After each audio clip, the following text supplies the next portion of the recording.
Jean would work at that studio. Ever since childhood, Norma Jean had learned to create a dream world to buffer her from one heartache after another, and movies were a part of that escape. Now, after a photographer published her pictures, there was a chance to make a life in that dream world. But first, there would be a price to pay. I had discussed it with her. I said, you know, this movie business is not going to work once I get home. You're going to have to make a decision. So she made the decision while I was gone. And I felt real bad. It hit me real hard. And then a few minutes later, I'm going to let her know I got that letter. I went and cut off her allotment. No more money. So when I got home, she says, here comes this letter, you cut off my allotment. I said, yeah, I just got a letter you're divorcing me. Norma Jean had forsaken the certain love of her husband for a chance to be adored by millions. She said that she had to have it. So we get straightened up, and we go out on the porch, and we're standing on the porch, and she says, by the way, would you like to know what my new name's going to be? And I said, what? She says, Marilyn Monroe. I says, how does that work? Well, she said, Marilyn was my grandmother's name, and Monroe was my mother's maiden name. So I'm Marilyn Monroe. I said, well, that seems nice. A studio executive saw a screen test she made while modeling. The point was to emphasize her beauty and play down her acting inexperience. Therefore, it was silent. The studio chief was so impressed, she was given a contract on the spot. Fox paid her $75 a week and started a transformation that took the innocence and vulnerability of a once lonely little girl and turned it into a star and sex goddess. Norma Jean would now live forever in the shadow of her own creation, Marilyn Monroe. This is the first car I ever owned. I call her Cynthia. She's going to have the best care a car ever had. Put Royal Triton in Cynthia's little tummy. Right, lady. Cynthia will just love that Royal Triton. Marilyn Monroe was not born. She was created by Norma Jean Baker and a handful of Hollywood executives. At the core of the creation was a physical look and an attitude that fused a wounded child to a sultry, yet vulnerable adult. Certainly when you look at the pictures of her as Norma Jean and when you look at her as Marilyn Monroe, it was an astounding difference. And there was a beauty about her as Norma Jean, this innocence and a freshness and a real country girl kind of feeling. To movie executives, Marilyn was like a canvas upon which a masterpiece of beauty could be painted. And she was a willing participant. She learned early on, as she manifested the character, that the audience was paying attention, that more and more letters were coming to Fox, that this was a PowerPoint, if you will. And she became the mastermind of this character. When Norma Jean went into the makeup room and did this whole thing, when she exited, you couldn't see Norma Jean anymore. You could see the invention Marilyn Monroe. And that had great, great power. Marilyn's image from the start captured the public's attention, but to her, it was a mask she created. Marilyn was something that she wore, not who she was. And most people that knew her knew Norma Jean. Marilyn was put on to make money. It was a product that she sold. Marilyn found a way to escape into a world of make-believe characters and scripted film circumstances. A difficult world to be certain, but one where she poured her desire to love and be loved. The very reality of not having parents is probably one of the seedlings in her that made her want the love of the world. While under contract at 20th Century Fox, most of Marilyn's work was as a hostess or model. Studio executives just didn't know what to do with the young blonde beauty and released her from her contract.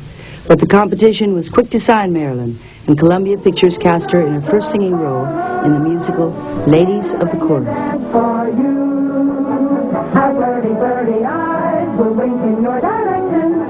We will throw you all a kiss that's filled with sweet affection. Anyone can see I love you. Anyone can see I care. The way I hold your hand and smile in your direction tells the world my heart is filled with nothing but affection. Lock me in your arms. But her career at Columbia came to a quick end. Studio executives were not satisfied with her progress as an actress, so Marilyn was dropped again by a studio. At the time, she thought she'd made her last film. Relying on her survival instincts that had taken her this far, she returned to her first love.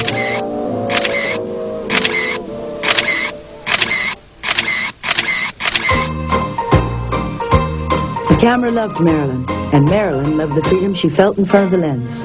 Like many beautiful models, Marilyn was often asked to pose without clothes.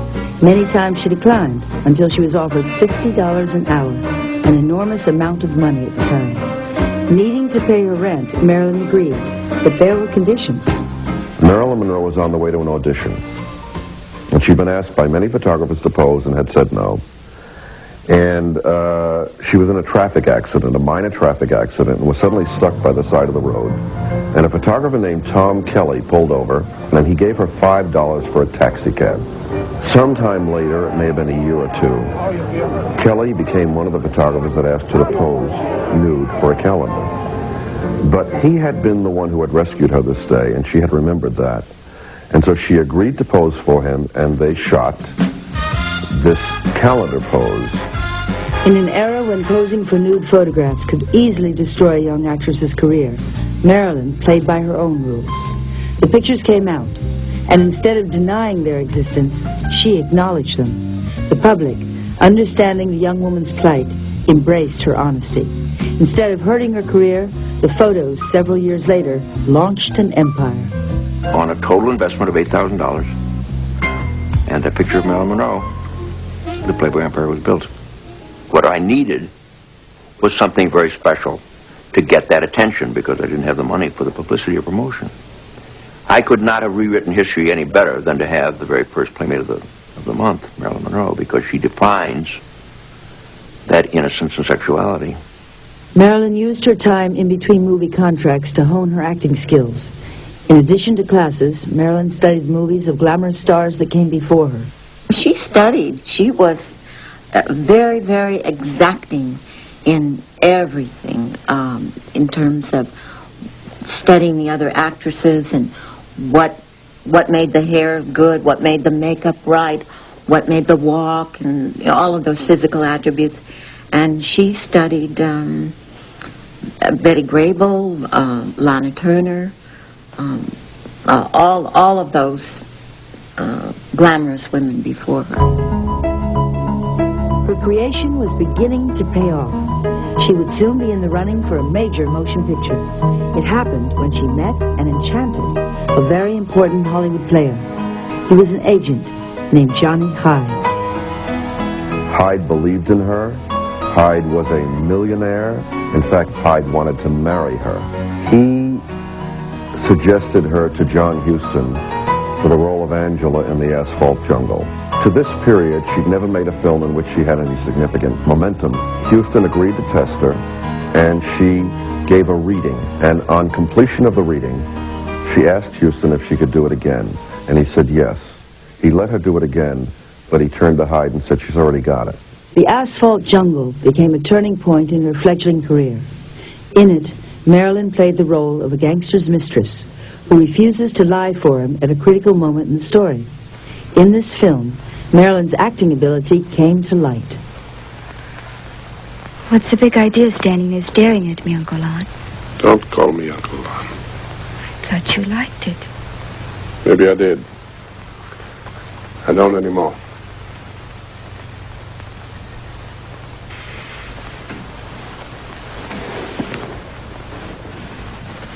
I have the market send over some salt mackerel for you. I know how you love it for breakfast.